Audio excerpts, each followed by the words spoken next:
স্কুলের একজন শিক্ষক। ঘটনাটা কি হয়েছে? ঘটনাটা ওই 11:15 নাগাদ খানিক স্যার যখন স্কুলে যাচ্ছিলেন সেই সময় অতর্কিতে যতদূর সম্ভব যারা প্রত্যক্ষদর্শী বা আন্দাজ করেছেন একজন দুষ্কৃতী স্যারকে অতর্কিতে এই জায়গাটায় আক্রমণ করেছেন এবং যতদূর সম্ভব ওনার গলায় আঘাত করতে গেছিলেন, উনি হাত দিয়ে রক্ষা করতে গিয়ে ডান হাতের মানে হাতের পাঁজাটা পুরো কেটে মাটিতে পড়েছিল। কি দিয়ে কেটেছে?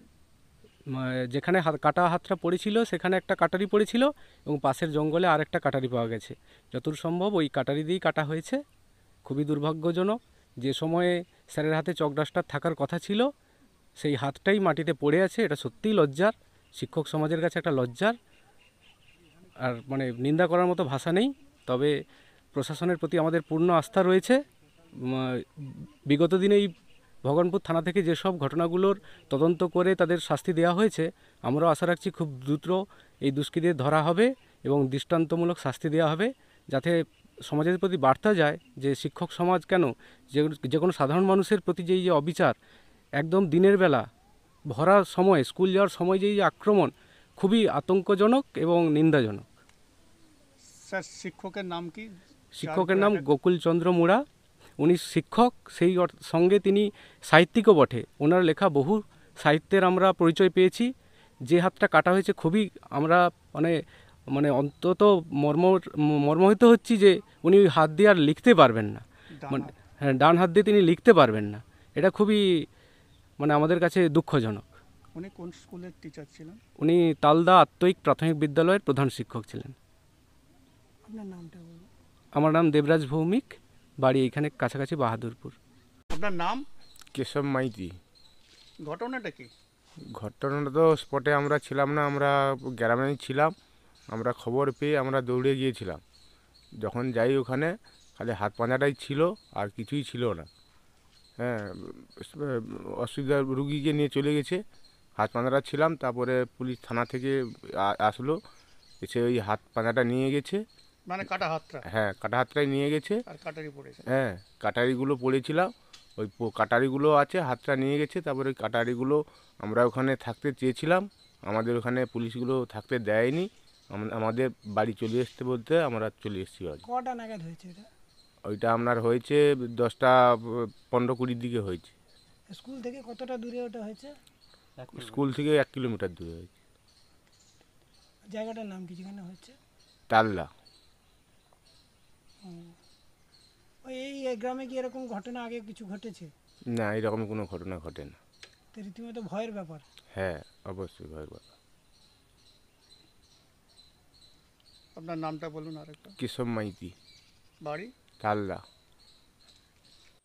সেই যে মাস্টারমশাই কি আপনার বাড়িতে এসে উঠেছিল নাকি? হ্যাঁ, এইখানে ছুটে এসে দরজাটা আমরা ছিল, আমার নাতি পরীক্ষা দিতে এসে ওই দরজাটা খোলা ছিল। হ্যাঁ, তারপরে? সেই দরজাটা খোলা ছিল, ছুটে এসে এখানে পড়ে গেছে। আর কি বলছে? বাঁচাও বাঁচাও বলে কয়া ছুটে এসে আমি রাতে বলি কে চলার কাছে সেটা পেতে পারিনি। আপনারা এসে কি দেখলেন? ওইখানে এখানে পড়ে আছে, আর হাত নেই? না, হাত রক্ত বেরোচ্ছে। আপনারা ভয় পেয়ে গেছেন? হ্যাঁ, আমার তো ভয়। আমার রক্ত জল দিল, আমার মাথায় জল খেতে দিল, আর কান্দেছে আগুরা। মা কি দেখলো, মা ফোন লাগাই দিয়ে বাড়ি আগুরা কানতে, ফোনে কানতে আমার মাচাও মাচাও করছে, কান্নাকাটি করতেছে, আর রক্তে হাত ভেসে যাচ্ছে। কাটা হাত নিয়ে এখানে এসছে আর কি? না, কাটা হাত হ্যাঁ, মানে হাতটা কাটা, সেটা নিয়ে আসছে। আপনার নাম কি? ভয়ের কিছু নেই, আমরা সাংবাদিক। আমার কেউ নাই বাবা, ভয় লাগছে বাবা। দেখে নিজে ফিট হয়েছে, নিজে ফিট। স্কুল টাইমটা ধরুন 10টার প্লাস, 10টার পরে। 10টার পরে। তো স্কুলটা এখান থেকে কতটা দূরে? এখান থেকে 1/2 হাফ কিলোমিটার হবে। হাফ কিলোমিটার হবে। তো আপনারা কখন জানতে পারলেন? 11:30 নাগাদ এসে কি দেখলেন? এসে দেখলাম যিনাকে অ্যাটাক করেছে ওনার কাটা হাত পড়েছিল, হাতের পাশে একটা কাতান পড়েছিল, আর একটু দূরে জঙ্গলের মধ্যে একটা কাতান পড়েছিল, আর হ্যান্ড গ্লাভ দুখানা খালের মধ্যে পাওয়া গেছে। কজন ছিল বলে জানতে পেরেছে? আমরা শেষ মুহূর্তে এসেছি, তবে পাবলিক যা বলছিল বা স্থানীয় যারা আন্দাজ করেছে একজন ছিল। আর মাস্টারমশাইকে ততক্ষণে তুলে নিয়ে চলে হ্যাঁ, গেছে। আমার আসার আগে অলরেডি মাস্টারমশাইকে নিয়ে চলে গেছে হসপিটাল। আপনার বাড়িটা কি স্কুলের কাছে? আমার বাড়ি স্কুলের কাছে। আপনার নামটা বলবেন। আমার নাম মাধব মাইতি। আর স্কুলের নাম? স্কুলের নাম তাল্লা আত্মিক প্রাথমিক বিদ্যালয়। আর এই জায়গাটার নাম? এটাও তাল্লা, এই গ্রামটার নামও তাল্লা, তাল্লা খালপাড়।